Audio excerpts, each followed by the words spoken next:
Hello everyone, welcome to my channel. आज मैं आपके सामने पेश करने जा रहा हूँ 1977 में आई हुई हिंदी फिल्म दिलदार, इसका रिव्यू, जिसमें जितेंद्र, नाजनीन, रेखा, प्रेम चोपड़ा, सुजीत कुमार, उर्मिला भट्ट, जीवन इनकी मुख्य भूमिकाएं थी। ये एक 1975 में आई तेलुगु फिल्म सोगाडू, उसकी रीमेक थी। जितेंद्र गांव में रहता है अपनी माँ के साथ, उर्मिला भट्ट के साथ, और वो नाजनीन से प्यार करता है जो जीवन की बेटी है। रेखा भी उसी गांव में रहती है अपनी सौतेली माँ शशिकला और उसके भाई प्रेम चोपड़ा के साथ। दोनों ने रेखा को डरा कर रखा हुआ है चमगादड़ से, और वो उसका नाम सुनते डर जाती है, और इस डर की वजह से, इस फोबिया की वजह से उन्होंने ये साबित करके रखा कि रेखा को कुछ तो प्रॉब्लम है, she is kind of insane person. Prem Chopra जो है रेखा से शादी करना चाहता है ताकि उनकी पूरी जमीन जायदाद हथिया सके। जीवन की बेटी नाजनीन को जब प्रपोज करता है, जितेंद्र शादी करने के लिए जाता है, तो जीवन इनकार कर देता है कि मैं एक अनपढ़ आदमी से अपनी बेटी की शादी कैसे कर सकता हूँ। तो जितेंद्र ये ठान लेता है कि वो शहर जाएगा और एक पढ़ी लिखी लड़की से शादी कर कर गाँव वापस आएगा।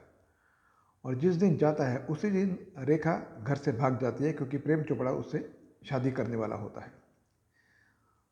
और इत्तेफाकन दोनों की मुलाकात ट्रेन में भी होती है, फिर बॉम्बे में भी होती है, और सिचुएशन कुछ ऐसी होती है कि दोनों को शादी करनी पड़ जाती है।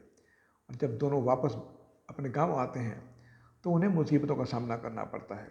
प्रेम चोपड़ा साबित कर देता है कि रेखा की दिमागी हालत ठीक नहीं है, तो ये शादी जो है वो लीगल नहीं है। जगदीप एक लड़की शीतल को लेकर आ जाता है जो ये कहती है कि वो जितेंद्र के बच्चे की माँ बनने वाली है। प्रेम चोपड़ा अपनी अलग गेम खेलता है, जीवन उसके साथ मिल जाता है, और जितेंद्र कैसे इन सारे प्रॉब्लम को सॉल्व करता है, इन सब बातों का जवाब आपको इस फिल्म में देखने को मिलेगा। ये कोई बहुत ही अच्छी, बहुत ही outstanding, out of the box वाली मूवी नहीं है, लेकिन फिल्म का मकसद होता है एंटरटेन करना, और वहाँ पर ये मूवी पूरी तरह खरी उतरती है। It definitely succeeds in entertaining, और ये एक अच्छी टाइम पास मूवी ज़रूर है। इसकी स्टोरी बाला मुरुगन ने लिखी है, जो बहुत ही अच्छी है।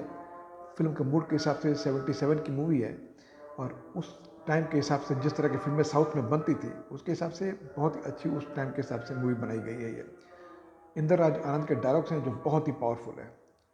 एडिटिंग के ए मार्चेंट की है, जो बहुत ही क्रिस्प रखी हुई है। ऐसा कोई भी सीन नहीं है जहां आपको देखकर लगता हो कि इसे कट किया जाना चाहिए था।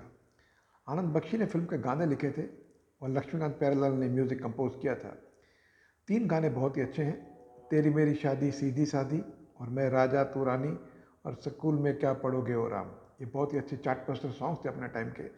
उसके अलावा भी 2 गाने और हैं जो स्क्रीन पर जब चलते हैं तो आपको देखने में मज़ा आता है, because they are in complete sync with the mood of the movie. के बपैया ने फिल्म को डायरेक्ट किया है, जिन्होंने जितेंद्र के साथ कई फिल्में डायरेक्ट की हैं, और यहाँ भी उन्होंने इस फिल्म में पूरी तरह से अपनी पकड़ बनाए रखी है स्टार्ट टू फिनिश। कुछ चीज़ों को उन्होंने बहुत अच्छी तरह से हैंडल किया है, जिस तरह से सुजीत कुमार का जो सस्पेंस था, जो जितेंद्र के पिता थे, उनका जो पार्ट है वो सेकंड हाफ में जिस तरह डिस्क्लोज करते हैं और स्टोरी को और इंटरेस्टिंग बनाते हैं, फिर किस तरह से जितेंद्र की माँ उन्हें कसम देती है कि वो प्रेम चोपड़ा से बदला नहीं लेगा, और किस तरह से फिर लास्ट में सब होता है, ये सब बहुत ही खूबसूरत से लिखा गया है और पिक्चराइज किया गया है। परफॉर्मेंस वाइज देखा जाए तो रेखा, नाजनीन, उर्मिला भट्ट, जगदीप, शशिकला, इनके काम बहुत अच्छे हैं। प्रेम चोपड़ा और जितेंद्र जो है, इन दोनों का काम सबसे बेहतरीन है, और जीवन का भी। इन तीनों को अगर देखा जाए तो सबसे बेहतरीन काम इन तीनों ने किया है, बाकी सब ने काम अच्छा किया है, किसी ने भी मायूस नहीं किया है। तो जिसको जितना भी रोल मिला, everybody has done a decent job. Overall अगर देखा जाए तो इट्स अ गुड एंटरटेनर, क्योंकि 1977 में बनाई गई थी, उस टाइम के हिसाब से एक अगर दिमाग में रखें उस टाइम की जिस तरह से मूवी बनती थी, तो बहुत ही अच्छी मूवी है उस टाइम की। उसी तरह का ट्रेडमार्क आपको देखने मिलेगा जिस तरह से साउथ की फिल्में बनती थी, और फिर रीमेक में जिस तरह की हमने देखी है, तो उसी तरह की ये फिल्म है जो आपको बोर बिल्कुल नहीं होने देती है। तो अगर आप एक हल्की फुल्की एंटरटेनर देखना चाहते हैं, जिसमें एक्शन सीक्वेंसेस है, स्टोरी है, म्यूज़िक है, तो डेफिनेटली दिलदार आप देख सकते हैं। मैं इस फिल्म को देता हूँ 5 में से 3 स्टार्स। अगर आप देखना चाहें तो इस फिल्म को ज़रूर देखें, यूट्यूब पर अवेलेबल है। Thank you very much for watching this video.